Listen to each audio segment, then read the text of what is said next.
महान लोगों की मौत एक बार नहीं 2 बार होती है।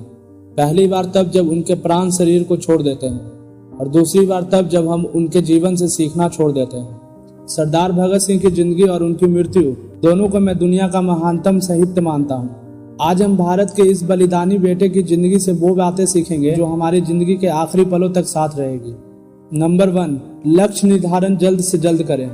न जाने किसकी नजर लग गई थी पैरों को, तमाम उम्र चले और कहीं नहीं पहुंचे। ऐसा होता है जब चलने वालों को यही पता ना हो कि पहुंचना कहाँ है। न जाने ऐसे कितने ही काबिल लोग अपना लक्ष्य चुनने में इतनी देर कर देते हैं कि उस लक्ष्य तक पहुंचने के लिए वक्त नहीं बचता। भगत सिंह सिर्फ 12 साल के थे जब पंजाब में जलियांवाला बाग हत्याकांड हुआ था। वह बैसाखी का दिन था। भगत सिंह ने लहू से लाल हो चुकी बाग की मिट्टी को अपनी मुट्ठी में भरकर सौगंध ली, अंग्रेजों को छोड़ूंगा नहीं। जहां 12 साल की आयु में उनकी उम्र के बच्चे शायद गिल्ली डंडा खेल रहे होंगे, भगत सिंह ने तय कर लिया कि वे अंग्रेजों के खून से होली खेलेंगे और जो तय कर लिया उसे कर दिखाया। उस दिन के बाद एक पल के लिए भी भगत सिंह का फोकस नहीं हिला। पढ़ना लिखना, खेलना कूदना सब चलता रहा, पर उनका लक्ष्य एकदम साफ था, अंग्रेजों का अंत। इसी तरह इनसे सीख लेकर आप भी अपने लक्ष्य पे एकदम फोकस करें। सिर्फ एक लक्ष्य को निर्धारित करें। नंबर 2, किताबों से बड़ा दोस्त कोई और नहीं। हम जिस भगत सिंह को अपना हीरो मानते हैं, जिनके पोस्टर्स घर की दीवारों पर लगाते हैं, वह भगत अनगिनत किताबों से गढ़ी हुई एक प्रतिमा है। उनके रोम रोम में हजारों पन्नों का ज्ञान भरा हुआ था और इसलिए जिंदगी के हर सवाल का उनके पास माकूल जवाब था। उनके बारे में हमने कई कहानियां सुनी और पढ़ी होंगी।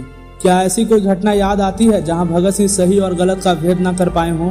कभी नहीं, क्योंकि जो पढ़ता है वह हजारों दिमाग का ज्ञान अपने अंदर भर लेता है और जब परिस्थितियां प्रश्न करती हैं तो हजारों दिमाग से सोचकर उत्तर देता है। भगत सिंह बचपन से ही किताबों की ओर झुके हुए थे। महापुरुषों की कहानियां, प्रेरक कहानियां, क्रांतिकारियों के बारे में पढ़ना उन्हें खास तौर से पसंद था। बड़े हुए तो उन्होंने अपने पढ़ने का दायरा और भी बड़ा कर लिया। वे किसी एक विचारधारा को नहीं, हर तरह की विचारधारा का साहित्य पढ़ते रहे और उनसे नोट्स बनाते रहे। भगत सिंह जेल में थे तो लेनिन की जीवनी को पढ़ा, मार्क्स की जीवनी को भी पढ़ा, स्वामी विवेकानंद की जीवनी को भी पढ़ा। सावरकर की लिखी हुई किताब हिंदू पद पातशाही तो भगत ने बड़े गर्व से पढ़ी थी।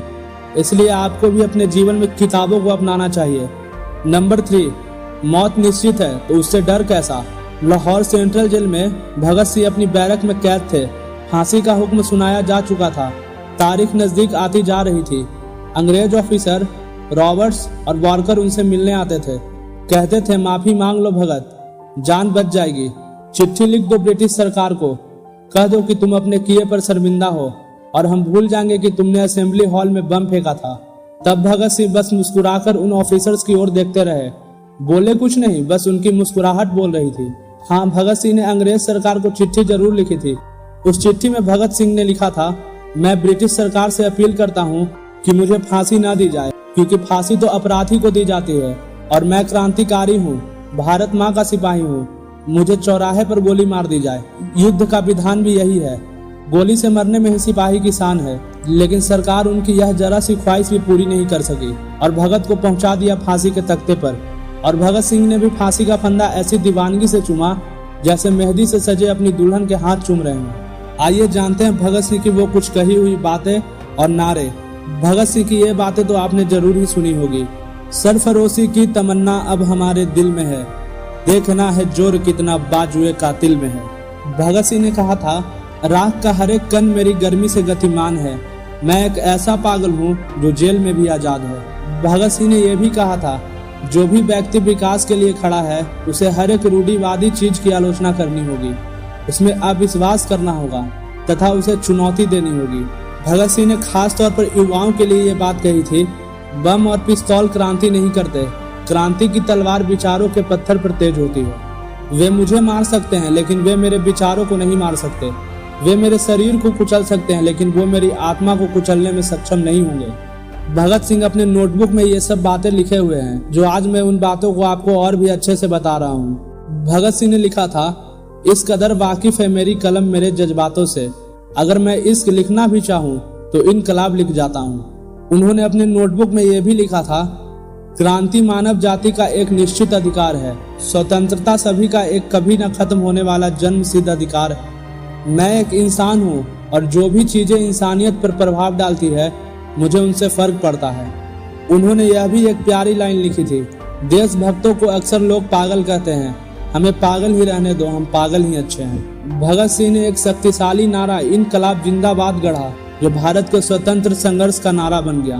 भगत सिंह ने कहा था, जिंदगी तो अपने दम पर ही जी जाती है, दूसरे के कंधे पर तो सिर्फ जनाजे उठाए जाते हैं। तो आप भी भगत सिंह के जीवन से ये सब बातें आप जरूर सीखें और उनके विचारधारा को आप अपने जीवन में जरूर अपनाएं। इससे आज के जीवन में आपको सफल होने के लिए काफी मदद मिलेगी। और अंततः मैं कहना चाहूंगा, इनकलाब जिंदाबाद। आप भी कमेंट में इनकलाब जिंदाबाद लिखना ना भूलें। अगर आपके मन में कोई सवाल या सुझाव हो तो आप हमें कमेंट के माध्यम से जरूर बताएं। अगर आप हमारे चैनल पर नए हैं तो हमारे चैनल को सब्सक्राइब जरूर करें और बेल आइकन को प्रेस करना ना भूलें। मिलते हैं एक नेक्स्ट वीडियो में, तब तक के लिए आप अपना खूब सारा ध्यान रखें। राधे राधे।